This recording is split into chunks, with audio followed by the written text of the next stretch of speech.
What's really good, guys? It's your boy jjbizzle here, bringing you Week 1, Season 5 Power Rankings. Yes, they are here. They are going to be live. They are going to be full of juicy content. I wasn't smited by God last year, even though I didn't make these. He didn't choose to smite me, so I'm going to bring them to you in Season 5. So just remember with these rankings that they are based off of Week 0 power rankings and the movement from Week 0. So you will see in the top right corner the record and the movement from Week 0 to Week 1. We're going to hop right into number 16 in the Salt Lake City Beedrills and Black Hammer. Black Hammer did end up playing me Week 1. He lost in a 3-0 to me. But basically, with this loss, all I have to really say is Como should have been brought and Vikavolt should have been brought. He had a real problem breaking through Milotic. Claudsure was a good bring, but he had a real problem with breaking through Milotic. But Mawile did put in some work, and seeing the Trick Room active, Trick Room did put in some problems. So I do think he'll be out of this 16 spot, but he was 16 week 0, and he's going to stay here for losing in Week 1. Moving on to number 15 in the Phoenix Sunflora. So the Sunflora did drop their game to the Houston Tauros, I believe. Let me check my notes real quick. The Phoenix Sunflora did play, the Houston Tauros and CMR. He had a really tough opponent Week 1. CMR, one of the highest ranked teams in Week 0. I think he was 4th. He has a great team. All that I have to say is there was a few misplays here and there. A few things in team prep he could have done better, but the Bumblebee misplay, he should have Moonblast. The Dragonite attack what's in front of you. That's kind of all I wrote down. All I wrote down for this match, and for the Phoenix Sunflora's side of the match. That's all I kind of got from his side was maybe prep a little bit better and attack what's in front of you. So moving down to number 4, we're going to be decently quick with this, guys, because these videos, you don't want to hear me ranting 24/7. If there's more, we might have some guest co-hosts in later weeks for these power rankings, and we can kind of dive deeper. But this is Week 1 of the season, so it's very the details are very minute, and we're still seeing teams come together. We're seeing some roster changes, things like that. And actually, I probably have some rosters incorrect. I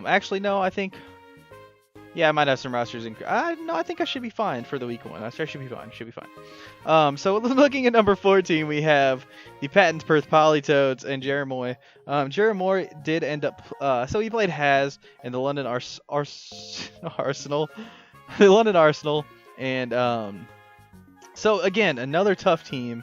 Very good team. But I did have some things. So on the good side, Grass Knot Mian Xiao. Awesome. Mian Xiao put in so much work in this game. And I just love the way he played Mian Xiao. I thought it was great. But a few things on the bad side. So there was a point where the Zapdos was in on Bronzong. And I think it was the Bronzong was at 41%. And the Zapdos was already toxic, I believe. And he clicked Hidden Power Fire instead of just clicking Discharge, and the Monferno came in. So the biggest problem with this is that Monferno ended up stalling him out. He might not have been toxic or anything, but okay, so Bronzong can't really hit Zapdos comfortably. So he should have just fired off a Discharge. I think Discharge was a middle ground play. And a lot of the times a middle ground play is the best play. Discharge would have hit anything on Haz's team. So I think Discharge was the play there, and that would have, I think it would have 2-hit KO the Monferno at the time, and with that possibility to para, it was huge. And I think Monferno ended up whittling down the Zapdos on a switch in later, and it did end up killing it with that toxic. So I think that was one of the. Oh, also Gunk Shot Greninja would have been nice for that Clefable. I don't think Clefable gave too much problems in this, too many problems in this game, but Gunk Shot Ninja would have been nice. But that's about all I have there. For the Perth Politoeds. I think they still have a good team, and I think we will see them moving up the rankings. So number 13, moving. I should say they. So Perth ended up moving 2 spots down as well. from 12 to 14. Number 13, you guys already saw, we have the Icky Town Incineroar and Coach Oak dropping 4 spots from spot 9 in their loss to Zazo. Again, another tough opponent. So we're seeing that the top-ranked teams really did fare well against some of the lower-ranked teams in the first week. So I think we're kind of seeing that we were right on the power rankings. Anyway, so yeah, dropping 4 spots. So I think the only problem I had was he didn't prepare very well for. Well, actually, he did prepare well for Suicune with Lurantis. That Lurantis set was wonderful. It actually had a chance to put in a lot more work than it did. It's just he could not hit Moltres. Now, whether he should have ran like a Poison Jab, something like that for Moltres, even though I know that doesn't do a lot, but still, Moltres put in the finest against that Lurantis and kind of just shut it down. I don't think he had really any really bad misplays in this game. But yeah, it's just with that Lurantis not being able to break through Moltres, Suicune was able to get out of there easily on that Lurantis, and then he had nothing later game without that Lurantis to break down that Suicune. We saw Alolan Sandslash not be able to do anything. We all know Diggersby couldn't have done much. Celesteela, I think only Earthquaked it after a Supersonic Sky Strike into Rotom Mow. So yeah, just nothing to hit Suicune after that Lurantis. And looking at his team, he doesn't really have much to hit Suicune, I think that's just kind of a matchup thing for him. Probably not really his fault. He did prep decently for it with that Lurantis set, but in turn, and I don't think Lurantis gets the coverage it needs to hit Moltres, so that's just a tough spot for him. But dropping 4 spots, it was just a tough game for him. I know he will pick it back up. This team is going to sweep some teams with all the setup that it has. So going into... Oh yeah, so yeah, drop 4 spots from 9. I already said that. Anyway, going into number 12, we had the Los Angeles Lantern and Avocado. He dropped 4 spots from 8. I think this team's awesome. I enjoy it. But this game was just awesome for Rhydon. My boy Rhydon just walling that Pinsir. And we saw that outside of Emboar, he had nothing. I mean, pretty much 0 for Blissey. I mean, I don't know if he really had 0 for Blissey. He just had 0 for Blissey late game.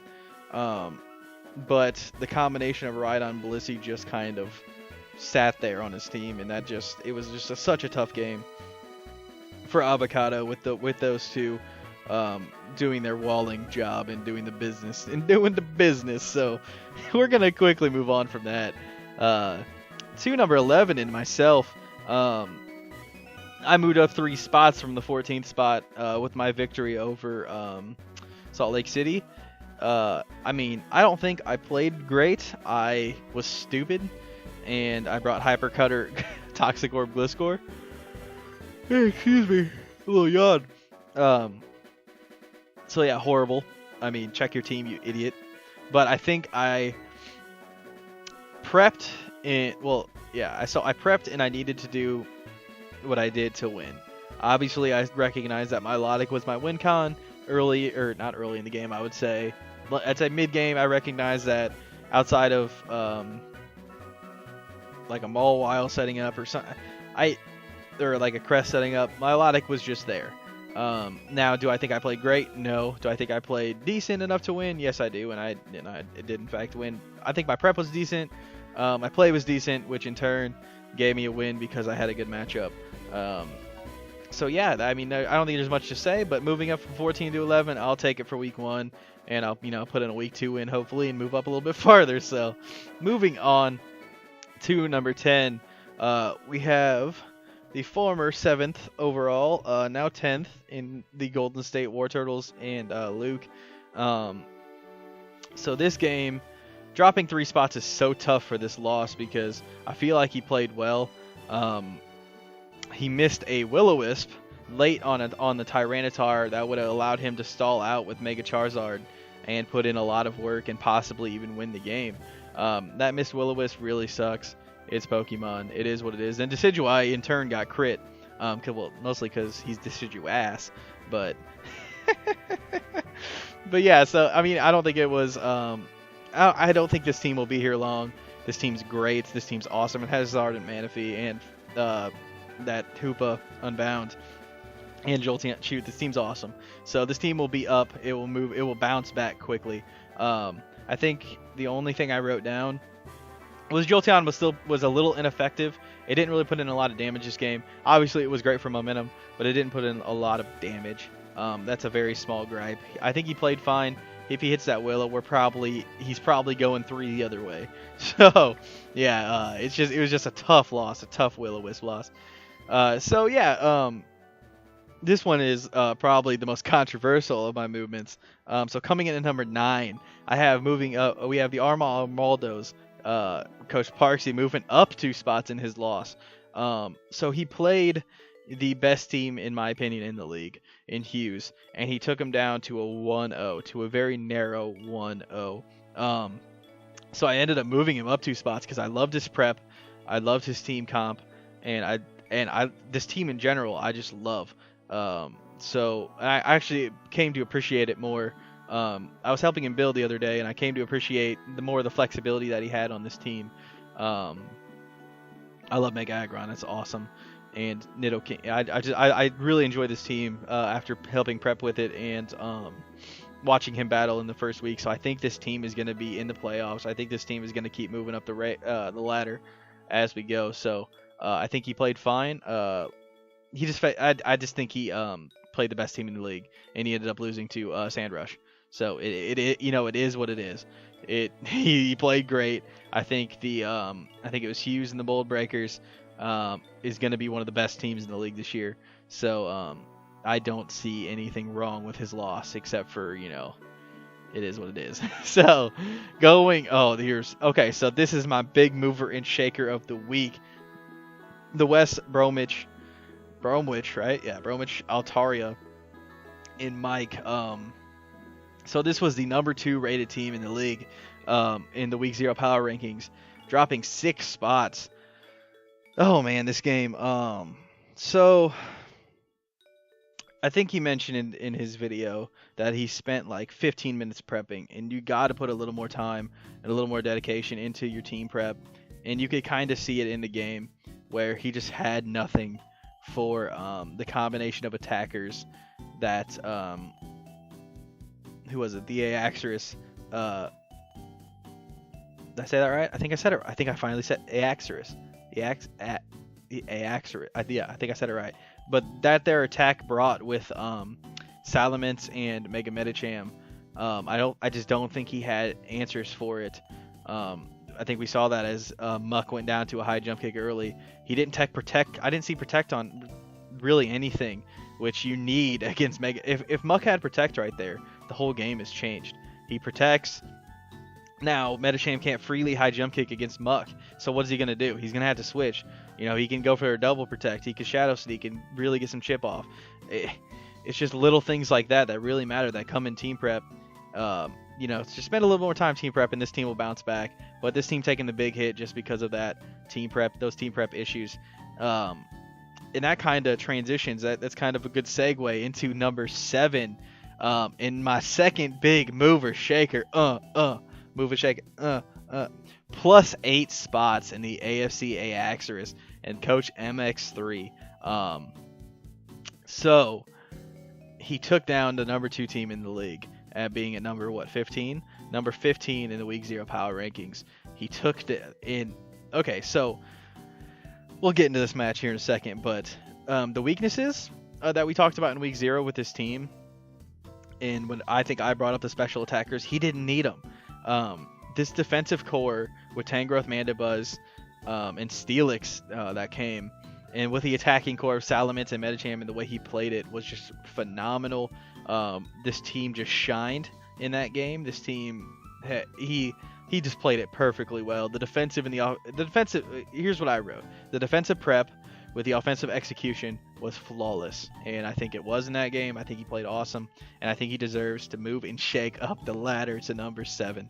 So coming in at number 6, another big move, plus 4 for the San Fran Spoinkers, coming from 10 all the way up to 6, and Coach Spoink himself. So in this game, versus Luke. Oh yeah, this is the Willow game. So I think he prepped awesome. The T-Tar with the Thunderbolt against the Skarmory, phenomenal. Slowbro did great walling early. He whittled down Manaphy, which he needed to do, because looking at his team, Manaphy just kind of runs shop with Psychic over that Mega Venusaur, if it's running that, of course. But so yeah, it runs over his team. He whittled it down early. He did what he needed to do. He cleared what he needed to clear for late game killing for T-Tar, and that's what happened. Now if that Willow hits, is the game different? Possibly. If he doesn't crit Decidueye, is the game different? Possibly. But we can't talk about ifs and what's buts about it. But showing that this team functioned well against another good player in Luke it was a great game for him. T-Tar shined. T-Tar was amazing. That Thunderbolt on Skarmory made me so happy, because in Gen 5 on my Sand team, I used to run a Choice Specs T-Tar with Fire Blast, Ice Beam, Thunderbolt, and I don't know what my fourth move was. I can't even think about it off the top of my head. But yeah, I just love the Thunderbolt coming in from the T-Tar, or Dark Pulse, that's what it was. I loved it. I absolutely love that T-Tar Thunderbolt. So coming in at number 5, we have Coach Has and the London Arsenal. We have so these coaches I can't really say much about these, but the top 5 only moved up one spot with the with Mike dropping out of the top 5. So all these guys from I guess it would be the 1 through 6. Mike dropped out, so the 5 teams that were in that 1 through 6 all moved up to the top 5. So the London Arsenal, moved up one spot, played well. HP Fire on Seismitoad, awesome tech. That was a needed tech for that Scizor. It was just, he played solid, played a good game. Landorus is such a problem. Landorus is so strong, so good, and ended up winning the game. There was a big moment when Ditto copied Landorus, and then Landorus came in and intimidated it, and then the Landorus earthquaked, and then he stayed in and earthquaked again, and then Has went for a Stone Edge. Awesome play by Has, just attack what's in front of him. You see the threat in Ditto. You see the threat in Ditto transforming into such a strong Pokemon as Landorus, and you stayed in instead of pulling a prediction, and you just Stone Edged. Great play, great play. Just attack what's in front of you sometimes is the best play. So not much to say about Has, except for he did what he needed to do to move up a spot in the rankings. Coming in at number 4, we have this squad. My boy Zazo. Not my boy, I don't know him at all, he's new. But Zazo, the legend, the myth himself, coming in at number 4. Moving up a spot from 5. I don't think he made a mistake. I think he lived up to his hype that I was told about. I was told he was a great player. He brought defensive Moltres that he needed to bring to stop that Lurantis. And then Suicune just kind of handled, and then Suicune and Friends, obviously. And Friends handled the rest. So it was a great game. It was kind of flawless. He played awesome. The prep was there.